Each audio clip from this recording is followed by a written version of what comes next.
자, 이번에는 하태경 의원의 판도라 열어보겠습니다. 그 국민들 관심 중에 하나가 이번 야권 단일화가 될 거냐 안 될 거냐 이게 가장 큰 관심인데 그렇죠. 사실 이 문제로 단일화 되냐 안 되냐 결판이 납니다. 서울시장 야권 단일화 땡땡땡으로 성사결판 갑니다. 하수인 저부터 아, 예. 스스로 하수라는 사람 영아린 지금 하수 못 저부터. 봤습니다. 예. 진짜 맞춰요? 저 맞출 것 같아갖고 네, 저는 예. 쉬운 문제밖에 안 내서. 정선룰로 결정난다. 그러니까 바로 맞추신데. 오.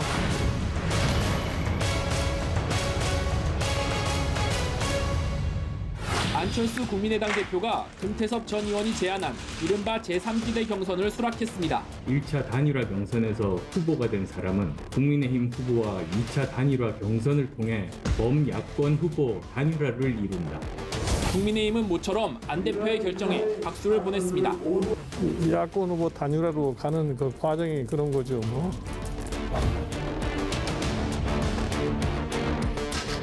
이제 경선 룰이 협의에 경선 룰이 있고 또 좀 광의에 이렇게 제가 단순하게 구분을 하면 네. 협의의 경선 룰이라는 거는 항상 마지막에 이거 가지고 싸워요. 만약 여론조사를 한다고 하면 네네. 질문 문항 예를 들어 뭐 국민의힘 어떤 후보와 국민의당 누구 후보 중에 누가 더 뭐 표현 방식. 그렇지 표현 방식 가지고 이제 주로 싸워서 합의가 안 돼가지고 결렬이 되고 그다음에 또 예를 들어서 안철수 금태섭 두 후보가 단일화를 하면 아마 토론 횟수를 몇 번 할 거냐 아니면 TV 토론하지 말고 그냥 개인 이제 프레젠테이션만 하고 여론조사를 할 거냐 이런 룰이 또 복잡합니다. 그래서 디테일의 악마가 숨어 그렇습니다. 있다. 딱 그겁니다. 디테일 악마가 있다고 여기서 합의가 안 돼가지고 깨지고 이렇게들 해왔어요. 그래서 지금 안철수 후보가 금태섭 후보 제안을 수용을 해서 큰 범위에서는 좀 진척이 됐는데 네. 디테일에서 언제 이게 또 무너질지 모릅니다. 때문에 이 경선 룰이라는 것이 이 항상 복병이고 넘어야 될 산들이 굉장히 많다. 근데 이제 금태섭 후보가 안철수 후보한테 우리끼리 장외 먼저 하자라고 했을 때 저는 안철수 후보가 받을까 자존심이 상하지 않을까. 왜냐하면 한때 이제 자기 도와줬던 사람이잖아요. 그렇죠. 그러잖아요. 자기가 영입하고 자기 측근이라고 예, 예, 예. 볼 수 있잖아요. 그러면 상당히 사실 제가 이제 우리 대선배님 옆에서 맘먹을 김종인 위원장이 예전에는 안철수 대표한테 참 각을 많이 세웠었어요. 제가 얼핏 듣기로는 첫 만남부터 그렇게 뭐 사이가 좋지는 않았다. 좋은 이미지를 받지 못했다는 얘기는 듣긴 들었는데 어쨌든 요즘에 조금 반응이 좀 바뀌었죠. 바뀌기는 했어요. 아니, 제가 이제 김종인 대표는 자주 봬요. 아, 예. 자주 이야기도 하고 특히 제가 부산시장 사실상 저기 총괄을 하고 있기 때문에. 네, 네. 근데 제가 옆에서 보면 반전 드라마의 대가입니다. 안철수 대표 처음에 굉장히 좀 그 박배를 했잖아요. 안철수 씨 개인으로 볼 것 같으면은 앞으로 어떤 생각을 가지고서 정치 활동을 하는지 저는 전혀 알지를 못하고 알 필요도 없다고 저는 생각합니다. 뭐 어느 한 정치인이 밖에서 무슨 소리 한다고 거기에 그냥 휩쓸리거나 그럴 정당이 아니라는 걸 분명히 얘기를 해요. 서울시장 후보가 된다는 것에 집착하는 사람이 몸이 달아와하는 것 같은 그런 모습을 보면 좀 안타깝이 합니다만은 한번 여쭤봤어요. 이게 또 무슨 숨은 뜻이 있는 겁니까? 김종인 대표 이야기는 통합이 될 거다 대선 전에는. 그리고 서울시장 선거가 끝나면 통합이 될 텐데 이게 깨지지 않고 유지되려면 공통의 룰, 공통 분모에 대한 끊임없는 재확인하는 과정이 들어가야 되고 그럴 때 미리 지키는 것을 연습을 시키는 거죠. 그래서 계속 야박하게 얘기를 했던 겁니다. 근데 지금 결과적으로 보면 어떻게 됐냐. 저는 단일화가 좀 낙관적입니다. 물론 뭐 100% 장담은 못하지만 왜 낙관적이냐면 우리 당이 큰 양보를 한번 했어요. 최종 룰 중에 가장 큰 룰이 뭐냐면 항상 당원 몇 프로, 국민 몇 프로 이런 그렇죠. 게 있는데 예, 예. 지금 1대1 최종 결선이 되면 100% 그냥 시민 여론조사는 이미 서로 합의를 한 겁니다.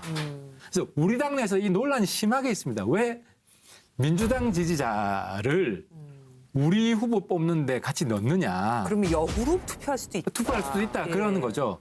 근데 이제 우리 당에서 치열하게 논쟁한 결과 샘플이 너무 많기 때문에 거의 1000만에 육박하기 때문에 역선택이 거의 영향이 없다. 그리고 민주당에 인기 있는 사람이 더 확장성이 있다. 실제로 당 지지는 민주당한테 하지만 후보 지지는 또 다른 쪽 후보 하는 사람들도 꽤 있습니다. 있을 수 있죠. 그래서 이제 사실 우리 당 입장에서는 여기다가 당원 지지를 뺀 게 그냥 100% 다 한 게 큰 양보인 거죠. 이 정도 양보를 했기 때문에 지금 여론조사 나오잖아요. 그거대로 나올 가능성이 굉장히 높아요. 그러니까 안철수 후보가 그냥 유리한 판을 깔아주고 시작을 한 겁니다. 복잡하게 말했지만 결국은 안철수 후보가 유리한 여론조사를 유리한 판인 거죠. 국민의힘이 제안했다는 그래, 양보를 한 겁니다. 핵심으로 보면. 지금 상황에서 이제 뭐 여론조사 결과를 보면 야권 단일화 후보로는 안철수 대표가 나왔을 때, 그리고 민주당에서는 박영선 후보가 나왔을 때 경쟁력이 있다고 지금 여론조사 계속 나오고 있지 않습니까? 근데 이제 이게 어떤 함정이냐면 민주당은 그 실제로 민주당원들한테 잘 보여야 이깁니다. 왜냐하면 당원 50%는 다 민주당원이잖아요. 그리고 시민 여론조사도 사실상 민주당원 중심의 여론조사예요. 때문에 이 갈짓자 선거운동을 해서 계속 자충수에 빠질 수 있어요. 박영선 후보가 문재인 보유국이라고 했나요? 아무튼 친문 지지자들한테 점수를 딸 만한 발언을 했었잖아요. 근데 이제 나중에 실제 서울시장 선거에서는 다른 지지자들한테도 표를 받아야 되잖아요. 그러니까 이제 금태섭 발언이 나온 거예요. 그러니까 쥐토끼뿐만 아니라 산토끼도 잡아야 되니까. 그러면 지금 경선 과정에서는 친문 지지자한테 또 엄청 욕을 먹는 거거든요. 오히려 함정에 빠지고. 우리는 그냥 일반 시민 여론조사이기 때문에 범시민적으로 점수를 딸 만한 걸 경선이나 본선이나 쭉 한 방향으로 가면 돼요. 때문에 이게 갈짓자 행보가 있을 가능성이 별로 없어요. 같은 층이기 때문에. 근데 이제 민주당에서는 앞으로도 계속 친문한테 칭찬받으려면 그쪽으로 강하게 해야 되고, 또 본선에서 이기려고 그러면은 친문에서 벗어나서 점수를 잃는 이야기, 이런 충돌 함정에 빠질 수밖에 없어요.